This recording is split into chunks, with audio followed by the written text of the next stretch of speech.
Hey, Miss Click, this is my female anatomy diagram.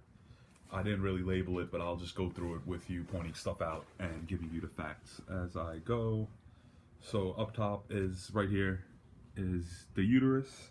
It's pear-shaped organ. It accepts fertilized ovum, which eventually implants to the endometrium, and it's one of another function that it nourishes blood vessels.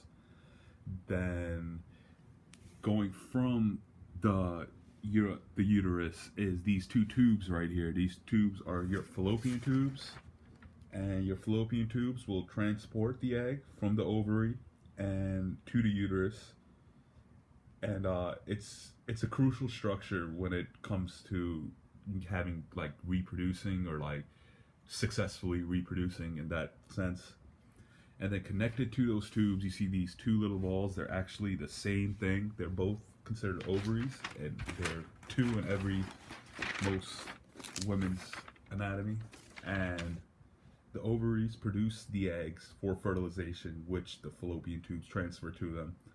And they produce reproductive hormones. Two of these hormones are oestrogen and progestery. I don't know if I'm pronouncing that right, but oestrogen was the one that seemed familiar to me. Um, let's see. Then we got our cervix. So the actual cervix that I'm depicting here is right over here. It's considered the lower part of the uterus, and it allows the flow of menstrual blood from the uterus into the vagina, which is below it, and it directs sperm into the uterus during sexual intercourse. I'm trying to think what else. Right on top of that, it should be kind of more like a little bit not on top, but like side to side of it is the mons pubis. It is the tissue that covers pubic, the pubic bone, and it secretes pheromones responsible for sexual attraction. So pheromones, hormones, all that, and it's not the actual pubic hair. Which when you hear pubis, I guess people think that it's more of the pubic bone. Then below that one, I have what is this right here? This is the that is the I'm trying to remember it.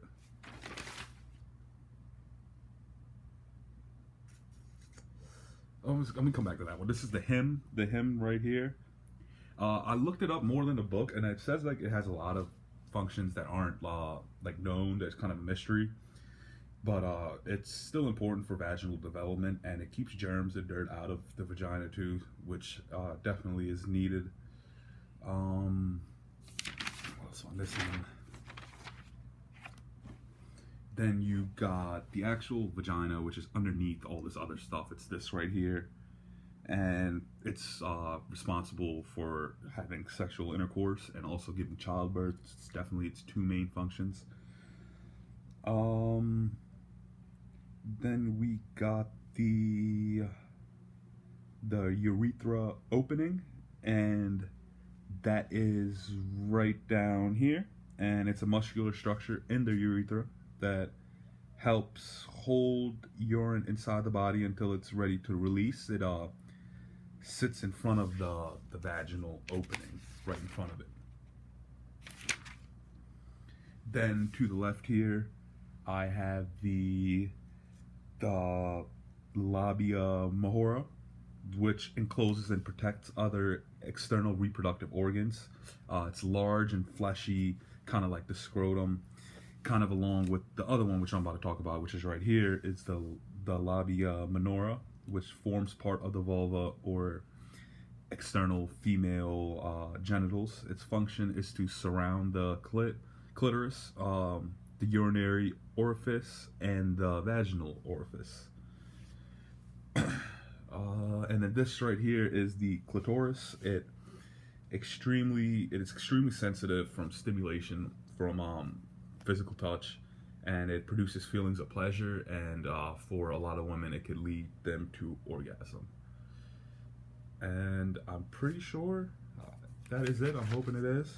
And I'm gonna go on to the male one next. Thanks, Miss Lisa.